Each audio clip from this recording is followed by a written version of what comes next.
Hey, this is Pravina. Hello friends, నా పేరు అశోక్. ప్రకృతి పికిల్స్ నుంచి మాట్లాడుతున్నాము. అసలు ఈ ప్రకృతి పికిల్స్ ఎలా స్టార్ట్ చేశాము అంటే, మేము కూడా అందరిలానే బెంగళూరులో చిన్న చిన్న ఉద్యోగాలు చేసుకుంటూ పిల్లలు పుట్టకముందు అక్కడే ఉండేవాళ్ళం. ఒకరోజు నేను మా మిసెస్ని తీసుకొని వాళ్ళ ఊరు వచ్చాను.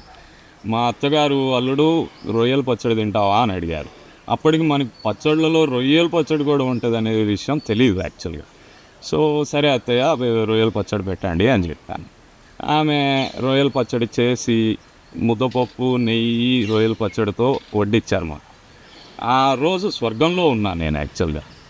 అలా ఆ రోజు తిన్న తర్వాత మనము అందరికీ అందుబాటులోకి రావాలి అనే ఒక మంచి సదుద్దేశంతో ఈ ప్రకృతి పికిల్స్ని స్టార్ట్ చేయడం జరిగింది. సో మా పికిల్ రెసిపీస్ ఏదైతే ఉన్నాయో అవి నిన్నో మొన్నో లేకపోతే యూట్యూబ్లోనో అక్కడ ఇక్కడో చూసి నేర్చుకున్నవి కాదండి. మా అత్తగారు వాళ్ళ ఫ్యామిలీ తరతరాల నుంచి ఆ రెసిపీస్ని ఫాలో చేసుకుంటూ వస్తున్నారు. మా అత్తగారు స్వయంగా 30 ఏళ్ళ నుంచి రొయ్యల పచ్చడి కానీ, చికెన్ పచ్చడి కానీ, మటన్ పచ్చడి కానీ పెడుతూ వస్తున్నారు. నా పికిల్స్ అని కాదు, బట్ ఈ ప్రకృతి పికిల్స్లో నాన్ వెజ్ పికిల్స్ ఏదైతే ఉన్నాయో చాలా టేస్టీ అనిపించినాయి. అదేవిధంగా నా కస్టమర్స్ కూడా నాకు రిటర్న్గా వెనక్కి మళ్ళీ ఆర్డర్స్ ఇస్తున్నారు. మీరు కూడా ఒకసారి టేస్ట్ చేసి మీరే మాకు ఒక రివ్యూ ఇవ్వాల్సిందిగా కోరుకుంటున్నారు.